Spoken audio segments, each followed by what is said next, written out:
contaram para você uma mentira a vida inteira. Meu nome é Gregório Palaia e hoje eu vou te explicar como foi um pouco da campanha na Rússia de Napoleão. Que mentira é essa que eu falei? Bom, já vamos direto ao ponto.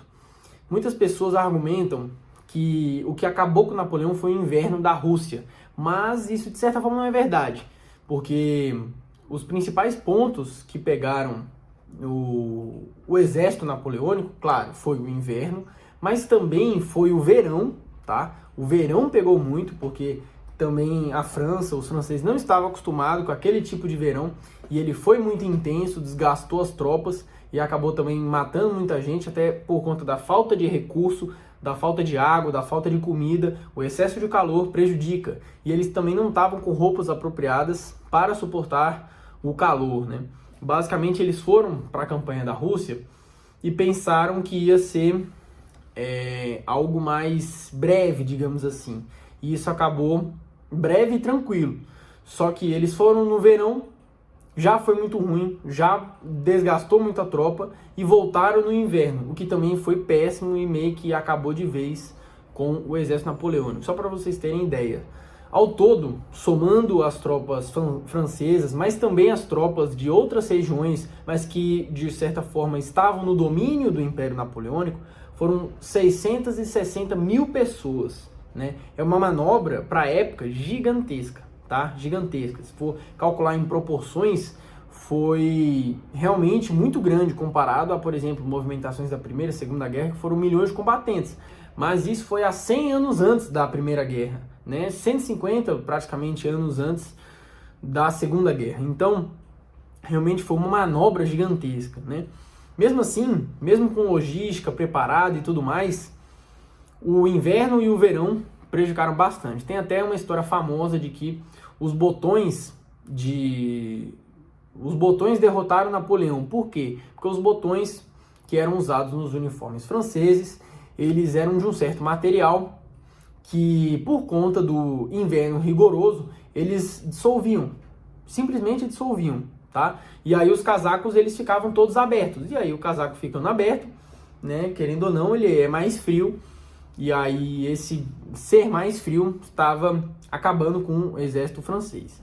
Além dessas duas questões climáticas, teve também a questão que eu considero como a principal, que foi a questão da tática de terra arrasada. Se não fosse essa tática de terra arrasada, uma tática, de certa forma, covarde, mas assim, é tática, tá dentro ali do jogo, pode ser feito, né? Então a Rússia fez, e isso desgastou muito, porque se não fosse isso, a França conseguiria novos materiais, conseguiria se abrigar melhor do frio, conseguiria talvez até roupas para passar ali a parte do calor, e por aí vai. Então assim, essa tática da terra arrasada, essa foi a principal culpada.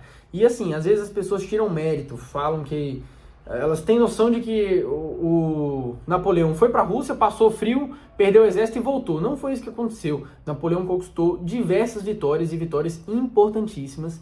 Ele inclusive conquistou Moscou, né? E ali ele cometeu o principal erro estratégico dele. Por quê? É uma história longa, tá? Mas o imperador Alexandre, de certa forma, traiu ele. Eles tinham uma aliança, né? E aí, por questões ali pessoais do Alexandre, ele decidiu, não, agora eu não quero mais saber de Napoleão.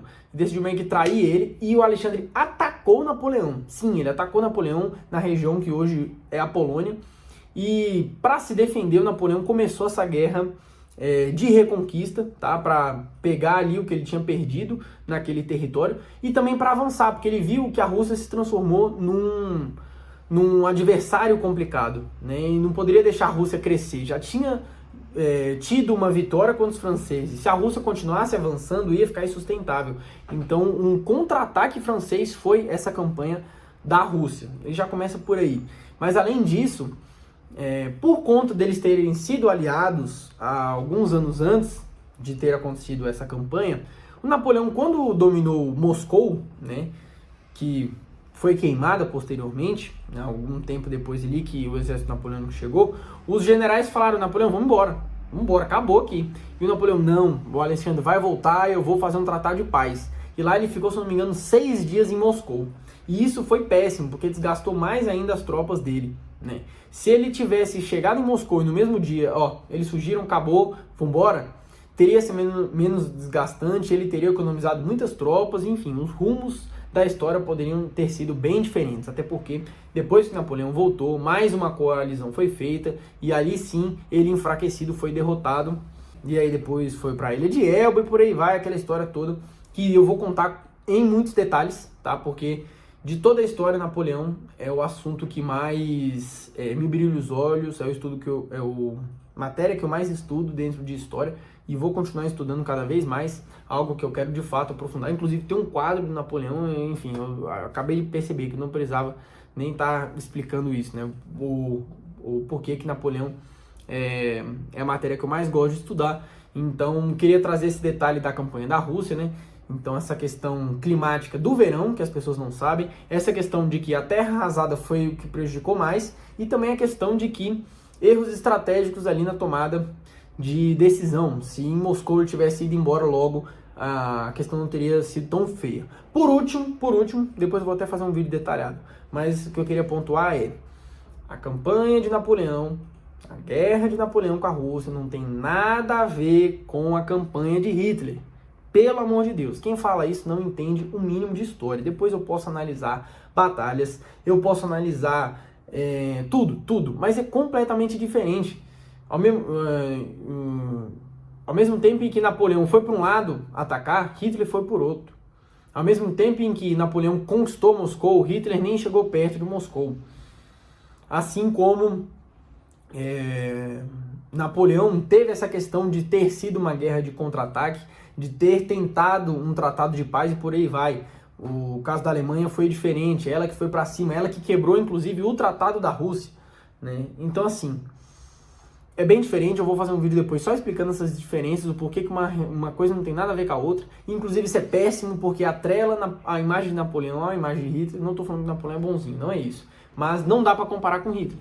Napoleão fez coisas importantíssimas para a nossa sociedade, que a gente usa hoje, tá? Que também eu vou fazer um vídeo depois só explicando tudo que Napoleão influenciou na sociedade hoje, mas enfim, ele influenciou na educação, no lado jurídico, influenciou, enfim, em muitas áreas na sociedade de hoje. 200 anos depois a gente usa Napoleão todo dia, é impressionante, tá? E não tem nada a ver com o Hitler, não pode comparar. Só que aí por conta dos dois terem feito uma campanha na Rússia que falhou, que é a única semelhança, os dois fizeram campanha na Rússia e falhou.